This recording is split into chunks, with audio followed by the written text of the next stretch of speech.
संतो जागत नींद न कीजे, काल न खाए कल्प नहीं व्यापे, देह जरा नहीं छीजे। उल्टी गंग समुद्र सोख है, शशियो सूरह ग्रास है। नवग्रह मार रोगिया बैठो, जल में बिंब प्रकाश है। बिन चरणन को दौदिस धावे, बिन लोचन जग सूझे। संशय उलट सिंह को ग्रासे, ई अचरज कोई बूझे। औंधे घड़ा नहीं जल बूढ़े, सीधे सो जल भरिया।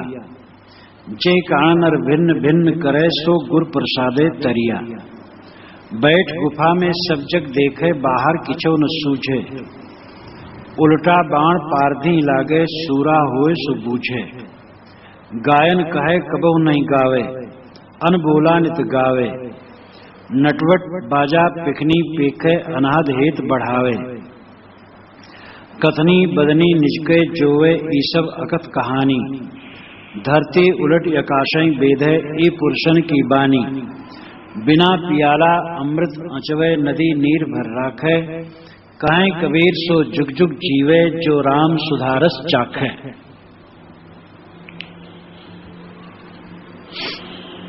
सदगुरु कहते हैं, संतो जागत नींद न कीजे। ऐ संतो जागते रहो, नींद न करो। जागते रहने का मतलब क्या है? यहां तुम्हारा कुछ नहीं, इस चीज को समझते रहना, जागते रहना। एक कण भी इस संसार में तुम्हारा नहीं। माया मोह में लिप्त हो जाना, अपने स्वरूप ज्ञान के भाव में सावधान रहना, ये जागना है। और एक इतनी पंक्ति ही काफी है, संतो जागत नींद न कीजे। ऐ संतो जागते रहो, नींद न करो। सावधानी ही साधना। जो हरदम सावधान रहता है, उसका मन मलिन नहीं होता है, और सावधानी फिर स्वभाव बन जाता है। जब धीरे धीरे स्वभाव बन गया, तब कोई बहुत ध्यान देकर के सावधान रहने की जरूरत नहीं पड़ती। अपने आप निरंतर सावधानी बनी रहती है। जैसे हर इंसान को देहाकार वृत्ति हर समय स्वाभाविक बनी रहती है, मैं देह हूं। इसी प्रकार पूर्ण अभ्यस्त पुरुष को ये अभ्यास सदैव बना रहता है, मैं शुद्ध ज्ञान स्वरूप हूं। लेकिन इसके लिए अखंड मेहनत करने पर तभी दशा आती है। काल न खाए कल्प नहीं व्यापे, देह जरा नहीं छीजे। सदगुरु कहते हैं, तुम्हारे स्वरूप को काल नहीं खाता है, समय से वो छीड़ नहीं हो सकता है। कल्प नहीं व्यापे, उसमें कल्प नहीं व्यापते। 4 अरब 32 करोड़ वर्ष का एक कल्प होता है। ऐसी समय की बड़ी बड़ी अवधि भी उसमें नहीं व्यापती है। कल्प आते रहे जाते रहे, वो अखंड और नित्य है। या कल्प का अर्थ कल्पना भी, उसमें कल्पना नहीं व्यापती, वो मन से अतीत है। देह जरा नहीं छीजे, उसकी देह को जरा बुढ़ापा छीड़ नहीं कर सकता है।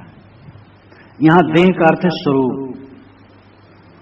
उपनिषद में भी ऐसी बात आई है, तनुम स्वाम। अपने शरीर को आत्मा प्रकट कर देती है, तनुम स्वाम। यानी अपने तन को, अपने शरीर को आत्मा प्रकट कर देती है। तो तन का मतलब, देह का मतलब ज्ञान मात्र, शुद्ध चैतन्य। यहां लाक्षणिक अर्थ है देह का अर्थ चेतन, स्वरूप। देह जरा नहीं छीजे, तुम्हारी देह को, यानी तुम्हारे स्वरूप को, तुम्हारे चेतन को जरावस्था छीण नहीं करते। उल्टी गंग समुद्र सोख है, शशियो सूरह ग्रास है। साहब स्वरूप ज्ञान की बात और सावधानी की बात 2 पंक्तियों में कह करके योगियों की तरफ मुड़ जाते हैं, और योगियों की उलझन की बात का पर्दाफाश करते हैं। योगी लोग सहज स्वरूप ज्ञान में न स्थित होकर के, आत्माराम का भजन न करके हठ योग में पड़ जाते हैं। उनकी उल्टी गंगा समुद्र को सोखने लगती है और शशि और सूर्य को ग्रासने लगती है, चंद्रमा और सूरज को खाने लगती है। 3 नाड़ियां मूलाधार से ब्रह्मरंध्र तक बताई गई है। मूलाधार टट्टी की जगह और ब्रह्मरंध्र यहां खोपड़ी और पीठ में जो रीढ़ है, ये रीढ़ की जो गुरिया, इससे 3 नाड़ियां ऊपर से नीचे आई हैं। ईड़ा, पिंगला और सुषुम्ना, जिसको गंगा जमुना सरस्वती भी कहते हैं, और सूर्य नाड़ी, चंद्र नाड़ी, अग्नि नाड़ी भी कहते हैं। सुषुम्ना को अग्नि नाड़ी कहते हैं। तो सुषुम्ना उसमें मुख्य, ईड़ा और पिंगला ये 2 हैं। ये तीनों मस्तिष्क से, ब्रह्मांड से रीढ़ के आधार में मूलाधार तक पहुंची हैं, जो बिल्कुल टट्टी की जगह पर है, वहां तक पहुंची। योगी लोग, हठ योगी लोग साधना करते हैं, नेति धोती कपाली कुंजली करके देह को बहुत साफ सूफ करके फिर वह षटचक्र वेधन करते हैं और मूलाधार से उठा करके नीचे से प्राणवायु को ऊपर ले जाते हैं। मूलाधार, स्वाधिष्ठान, मणिपुर, अनाहत, विशुद्धि, आज्ञा, इन चक्रों को वेदते हुए अंत में ऊपर ले जाते हैं सहस्रार में। तो उल्टी गंगा समुद्र शोक है। ये गंगा, ये सुषुम्ना उलट करके, नीचे से उलट करके चलती है, यानी वो अधोबदना है। जो सुषुम्ना नाड़ी है, तीनों नाड़ियां अधोबदना नीचे चलने वाली है। यहां कपार से, गुरिया से, रीढ़ से नीचे आई है, लेकिन नीचे से ऊपर योगी लोग उठाते हैं षटचक्र वेदन में। तो उल्टी गंगा समुद्र शोक है। ये जो सुषुम्ना रूपी गंगा है, ये नीचे से उलट करके ऊपर चलती है और समुद्रों को सोखती जाती है।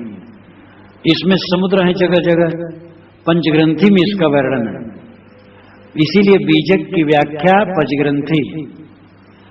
बीजक को ठीक से समझना चाहे तो पंचग्रंथि भी समझ से पढ़ना चाहिए। इस व्याख्या में भी ये बात बता दी गई कैसे कैसे समुद्र की कल्पना है, वो कल्पना ही सब, और जो कमल है वो भी कल्पना है। लेकिन हठ योगी लोग इसी के आधार पर साधना करते हैं। तो उल्टी गंगा समुद्र शोक है। सुषुम्ना गंगा है, ये मूलाधार से उलट करके ऊपर चलती है साधना द्वारा और समस्त समुद्रों को सोखती जाती है। शशि और सूर्य ग्रास है। शशि और सूर्य यानी इंगला और पिंगला, ईड़ा और पिंगला, इनको भी अपने में लय कर लेती है। नवग्रह मार योगिया बैठो जल में बिंब प्रकाश है। नवग्रह 5 विषय अथवा 5 ज्ञानेन्द्रियां और चतुष्टय अंतःकरण, आंख, नाक, कान, जीभ, चाम, मन, बुद्धि, चित्त, अहंकार। ये 9 ग्रहों को, क्योंकि ये जीव को पकड़ लेते हैं, ग्रह ये जीव को पकड़ते हैं, बंधन में डालते हैं। तो इनको मार करके, यानी इनको वश में करके रोगिया बैठो, योगी लोग वहां बैठे। योगी के लिए साहब रोगी शब्द का प्रयोग करते हैं, व्यंग करते हैं। ये योगी नहीं, रोगी, क्योंकि स्वरूप ज्ञान छोड़ करके हठ योग में पड़ गए। तो योगी नामक रोगी ध्यान में बैठे, जल में बिंब प्रकाश है। जैसे कोई पानी में परछाई किसी की पड़े तो परछाई को अपना स्वरूप माने, तैसे नाद, बिंद, ज्योति, शब्द इत्यादि एक प्रतिबिंब रूप में जो है उसी को स्वरूप मान लेते हैं। नाद श्रवण को ब्रह्मध्वनि मान लेते हैं, ज्योति देखते तो कहते वही ब्रह्म है। तो एक भटकाव हो जाता है। ऊपर जाकर के कहा जाता है अमृत बलरी का पान भी करते हैं, और रस टपकता है तो उसको जीभ उल्टा करके पीते हैं, वो अमृत बलरी पान कहते हैं। जल में बिंब प्रकाश है का खास अर्थ है कि जैसे पानी में किसी बिंब का प्रतिबिंब पड़े और भूल बस के कोई मान ले कि मेरा स्वरूप है, इसी प्रकार नाद, बिंद, ज्योति, शब्द इत्यादि को अपना स्वरूप मान करके योगी लोग भटक जाते हैं। बिन चरण को दोहदिश धावे, बिन लोचन जग सूझे। हठ योगी लोग कहते हैं कि बिना पैरों के हम 10 दिशा में दौड़ सकते हैं और बिना आंखों के हमें सब सुझाई देता है। और योग दर्शन में इस प्रकार बात कही भी गई है। शास्त्रों में भी ऐसा वर्णन वेदों में भी वर्णन है कि जो मुनि लोग हैं वे वायु पर चलते हैं, आकाश में उड़ते हैं। चमत्कार का प्रचलन पहले से रहा, चमत्कार की बात कहने का प्रचलन, और वो सब को सूत्रबद्ध पतंजल महाराज ने कर दिया योग दर्शन में, इसलिए मान लिया गया आर्ष वचन है, सब सच है। लेकिन बिना पैर के कोई चल नहीं सकता है, बिना आंखों के देखा नहीं जा सकता है। योगी कहते हैं बिना पैरों के चलते हैं, आकाश में उड़ सकते हैं और बिना आंखों के सारे संसार को देखते हैं। साहब कहते हैं संशय उलट सिंह को ग्रास है, ये तो ससा जानो उलट करके सिंह को ग्रस लिया। सिंह ससा को मारने चला, इतने में ससा लौट करके सिंह को पकड़ लिया। तो संशय उलट सिंह को ग्रास है, संशय संदेह भ्रम अज्ञान सिंह जीव को ग्रस लिया। यानी योगी चले संशय मिटाने के लिए तो संशय ग्रसित हो गए। ये संशय ही तो है, बिना वजह की बात करना, आकाश पाताल के कुलावे मिलाना, चमत्कार की बात करना, इस संशय में पड़ जाना है। ये अचरज कोई बूझे। साहब कहते हैं आश्चर्य की बात जो जोगी लोग कहते हैं कोई सारी समझेगा कि ये सब केवल भ्रम है। चमत्कार जितना है सब पाखंड है और अज्ञान है। औंधे घड़ा नहीं जल बूढ़े सीधे सो जल भरिया। साहब कहते घड़ा उल्टा हो तो पानी उसमें नहीं भर सकता है, जब वो सीधा होगा तब भरेगा। इसी प्रकार उल्टी बुद्धि से स्वरूप ज्ञान न होगा। जहां तुम अपना लक्ष्य बाहर माने, अपने स्वरूप से बेभान हुए, अपने स्वरूप की तरफ देखो। जे कारण और भिन्न भिन्न करें सो गुरु प्रसादे तरिया। सदगुरु कहते जिस कारण से, जिस मोक्ष के लिए नर मनुष्य भिन्न भिन्न कल्पनाएं करते हैं, कहीं योग मार्ग, कहीं कर्मकांड मार्ग, कहीं उपासना मार्ग, अलग अलग, सो गुरु प्रसादे तरिया। वो तो गुरु की कृपा से अपने आप मिल जाता है और संसार से जीव तर जाता है। इन्हीं गुरु की सेवा करो, गुरु की भक्ति करो। जब वे स्वरूप ज्ञान देंगे, अपने स्वरूप का बोध होगा, तो और हट योग करने की जरूरत नहीं। वासना का त्याग करो, अपने स्वरूप में स्थित हो, बस काम बन जाएगा। बैठ गुफा में सब जग देखे, बाहर किछो न सूझे।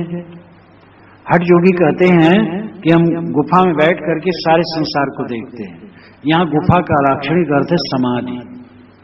समाधि में बैठ करके अनंत विश्व ब्रह्मांड को हम जानते हैं। जैनी लोग कहते हैं कि केवली जो हो जाता है, जीवन मुक्त हो जाता है, वो दुनिया के कण कण का ज्ञान रखता है। जो सिद्ध हो गया, आत्मलीन हो गया, वो पूरे विश्व की सारी चीजों को जानता है। ये सब अतिशयोक्तियां हैं। बड़े बड़े योगी हुए लेकिन आज तक नहीं बता सके थे कि जमीन में पेट्रोल कहाँ है और धातु कहाँ है। तो कण कण को जानते थे, क्यों नहीं बताते? ये सब अतिशयोक्तियां, ये सब कुछ नहीं। साहब कहते बैठ गुफा में सब जग देखे। ये समाधि में बैठ करके पूरी दुनिया देखने की दी हाँकते हैं, बाहर किछो न सूझे। वे कहते बाहर तो कुछ नहीं दिखाई देता, आंखों से तो कुछ नहीं दिख सकता।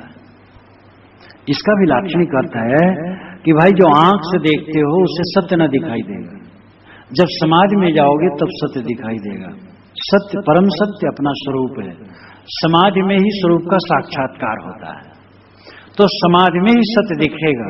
आंख से तो जो देखते हो सब नश्वर है, ये बात ठीक है। लेकिन अब व्यवहारिकता को झुठलाना कि आंख मूंदने पर, ध्यान में जाने पर हम कण कण को दुनिया जान जाएंगे, ये भ्रम है। उल्टा बाण पारधी लागे सूरा हुए सो बूझे। साहब कहते हैं तो वही दशा है जैसे बाण उलट करके शिकारी को लग जाए। शिकारी बाण मारे शिकार पर, लेकिन बाण लौट करके शिकारी को लग गया। योगी चले मन को मारने, अज्ञान को मारने, तो उन्हीं को बाण लग गया। वही स्वयं आहत हो गए, स्वयं विवेकहीन हो गए, स्वरूप ज्ञान को छोड़ करके चमत्कार में पड़ गए। सूरा हो सो बूझे, सूरा वीर, यहां चाहे सूरवीर नाम लेते हैं। जो वीर होगा इस पाखंड को समझेगा। बड़ा वीर वह होगा जो सत्य सत्य का निर्णय करे और सत्य स्वीकारे, असत्य छोड़े और सत्य सत्य कहे। बड़ी वीरता की बात है। अनाथ काल का जो अंधविश्वास है वो चमत्कार की लपेट है। आदमी उसमें डूबा है, सत्य सत्य निर्णय करने की हिम्मत ही नहीं हो रही है। और अगर हिम्मत हो भी जाए तो चुपचाप रहने मन होता, किससे कहा जाए, कहने की हिम्मत नहीं होती। साहब कहते सूरवीर आदमी सत्य सत्य का निर्णय करता और निष्पक्ष हो जाता है। शास्त्र का पक्ष नहीं, परंपरा का पक्ष नहीं, गुरु का भी पक्ष नहीं, कोई पक्ष नहीं, सत्य सत्य। और सत्य का पक्ष होना ही गुरु का पक्ष है, शास्त्र का पक्ष है। शास्त्र का वही अंश सत्य है जो सत्य का है। शास्त्र में कोई बात लिखी होने से सच नहीं होती है, किंतु सच है तो शास्त्र प्रामाणिक है। गायन कहे कबो नहीं गावे, अनबोला नित गावे। चमत्कार वाले यही कहते हैं कि जो गायन है, गायन करने वाला है वो कुछ नहीं गाता है, जो अनबोला वो गाता है। साहब व्यंग करते हैं, गायन करने वाला जीव है। तो कहते जीव की बात तो प्रमाण नहीं, मनुष्य की बनाई किताब का क्या प्रमाण, ईश्वर की किताब प्रमाणिक है। अरे ईश्वर की कहीं किताब होती है, सारी किताब मनुष्य की बनाई है। साहब कहते गायन कहे कबो नहीं गावे। जो सबका गायन करता है, लोग कहते वो कभी नहीं गायन करता। जो सारे ज्ञान विज्ञान का अन्वेषण किया, उस मनुष्य को लोग कहते तो अज्ञानी है। और अनबोला नित गावे, ईश्वर अनबोला है। आज तक ईश्वर आकर के कुछ कहा नहीं, कहते उसी को बनाया सब, कुरान पुराण बाइबल। साहब कहते ये गलत बात है। जितनी पुस्तकें हैं मानव रचित है, ईश्वर तो मनुष्य की कल्पना है। नटवट बाजा पेखनी पेखे अनाथ हेत बढ़ावे। योगी लोग नट के समान तमाशा दिखाते हैं, कहीं समाधि लगाएंगे गड्ढा खोद करके नीचे, कहीं आसन दिखाएंगे। ये साहब कहते हैं नट। और बाजा बजाते, सिंह इत्यादि का बाजा बजाते हैं। पेखनी पेख है, पेखनी पेखे नाम मुद्रा देखते हैं, खिचड़ी भूचरी चाचरी अगोचरी इत्यादि इसके लक्षण इसमें वर्णन किया गया है। पढ़ करके खूब मनन कर ले व्याख्या में। तो नटवट बाजा पेखनी पेख यानी मुद्रा देखते हैं।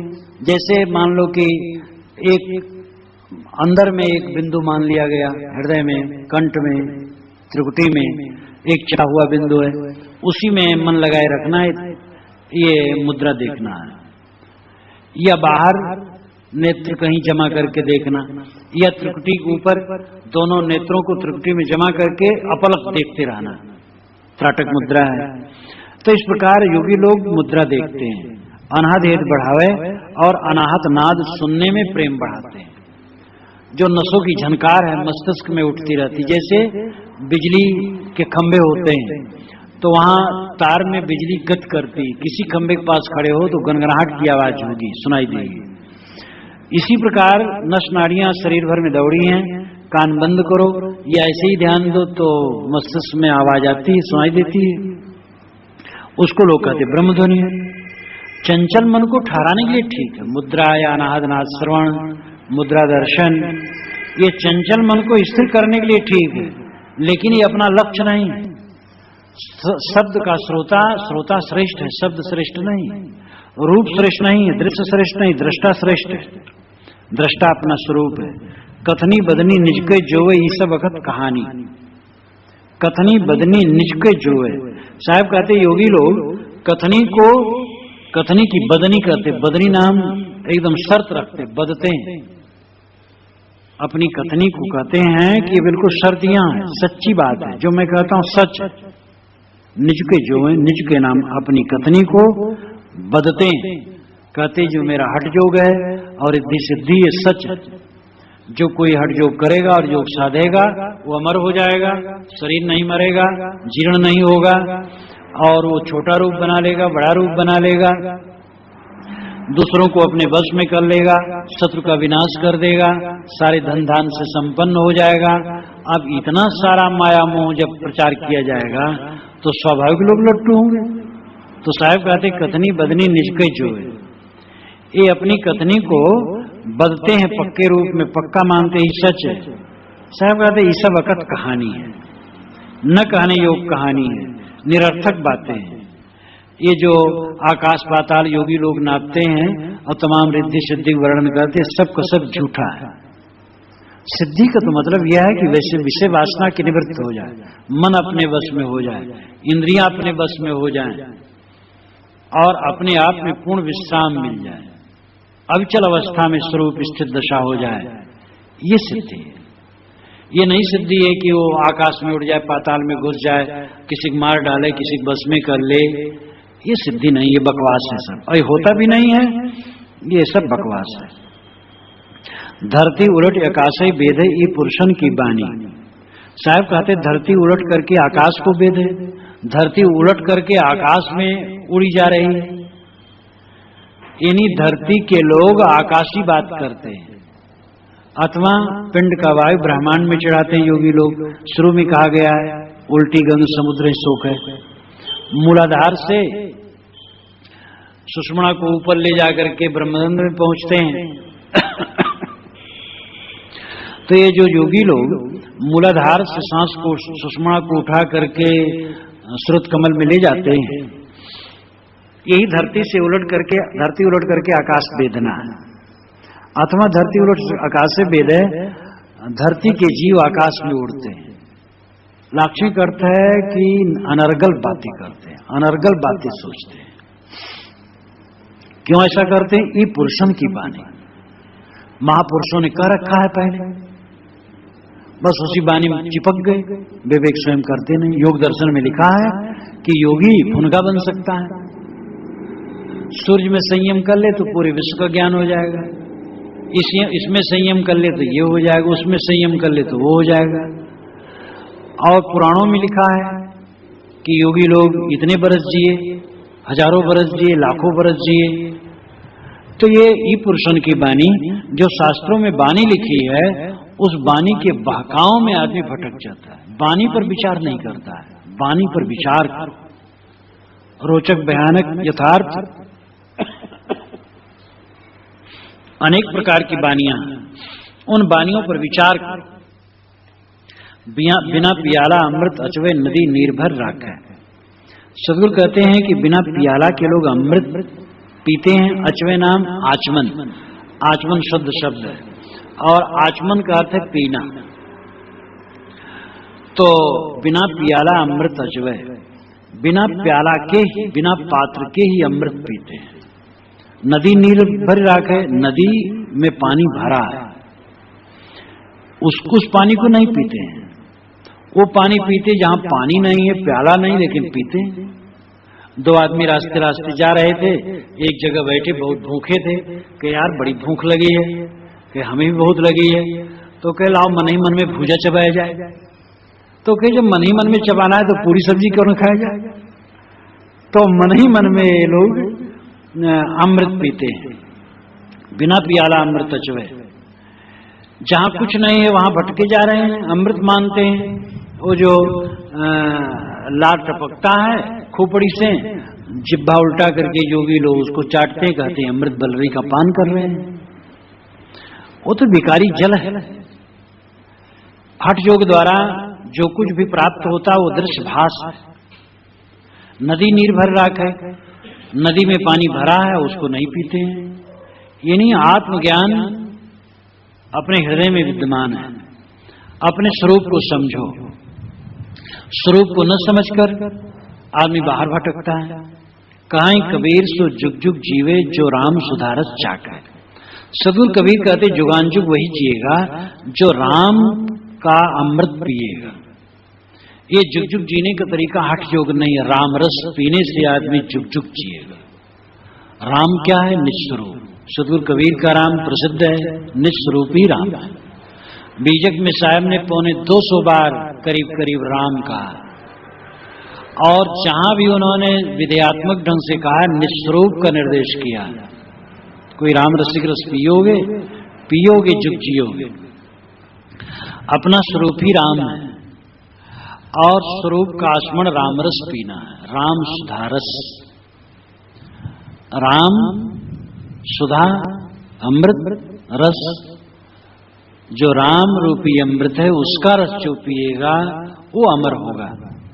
मतलब है कि जब तक देह भाव है तब तक हम क्षणभंगुरता की धारा में बहते हैं, और जब देह भाव मिट करके स्वरूप भाव आता है तो यही राम अमृत का रस पीना है। और जब ये भाव निरंतर हो गया कि मैं शुद्ध स्वरूप ज्ञान स्वरूप चैतन्य हूं, अमर हूं, नित्य हूं, अंतिम बेलायाम एतत्रयम प्रतिपद्येत अष्टमस अच्युतमस प्राण संस्तमस।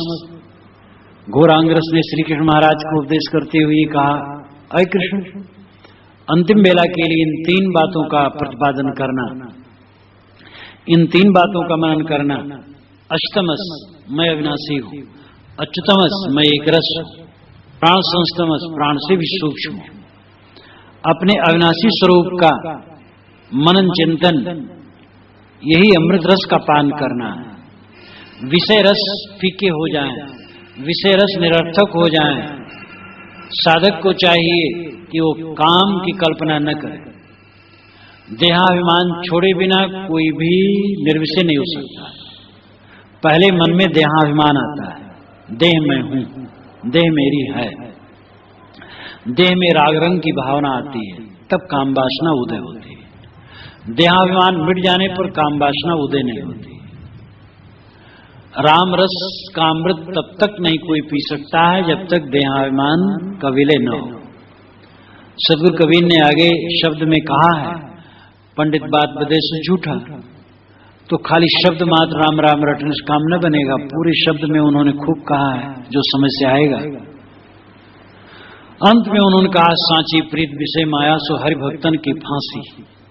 कहें कबीर, एक राम भजे बिन बांधे जमपुर जासे। हरि भक्तों की तो फांसी यह है कि वह सच्चा प्रेम विषय वासना से रखते हैं, इसीलिए सारी तकलीफ है।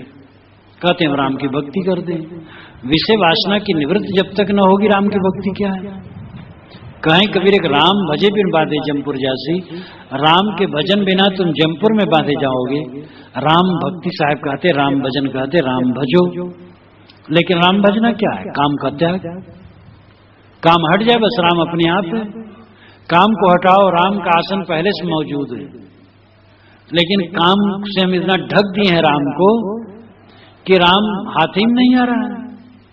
काम हट जाए बस राम स्वरूप तुम्हारा ही स्वरूप राम रूप है। तो साहब कहते हैं कि जुगानजुग वही जिएगा। जुग जुग जीवक मतलब सदैव अमृत प्राप्त करेगा, मोक्ष प्राप्त करेगा वह व्यक्ति जो राम अमृत का रस पिएगा, स्वरूप ज्ञान में लीन होगा।